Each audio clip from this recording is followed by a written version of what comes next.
Tēnā tātou I tēnei wā, I mihi nui tēnei ki ngā tauera o te kurapataio. Koutou kua e ke taumata.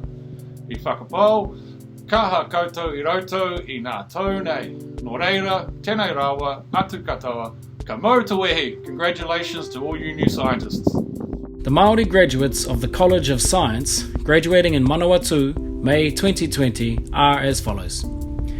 Graduating with a diploma in meat technology are Royston Simpkin. Graduating with a Bachelor of Information Sciences in Software Engineering, no ngā ruahine are Robert Fox. Graduating with a Bachelor of Science in Biological Sciences, no Ngāti Hei, Ngāti Maru, me Ngāti Awa are Caitlin Bates.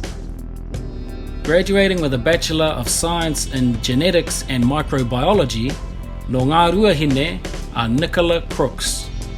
Graduating with a Bachelor of Science in Ecology and Zoology, no Ngāti Haua are Che Dixon. Bachelor of Science in Environmental Science of Ngāti Maniapoto, Ngāti Rehia, Te Pātū, Te Aupauri, Justice Maniapoto. Graduating with a Bachelor of Science in Chemistry are Alexander Grieg. Postgraduate Diploma in Quality Systems of Ngāpuhi, Ngāti Wharara, Ngāti Pākau, Tracy Te Whata. Graduating with a Bachelor of Agri-Science and Agriculture, no te whānau apanui, me Ngāti Porou, are Ameria Beale. Graduating with a Bachelor of Agri-Science and Agriculture, no Ngāti Awa, are Bailey Lonergan. Graduating with a Bachelor of Agri-Science and Agriculture, no Te Ātiawa, are Josh Morris.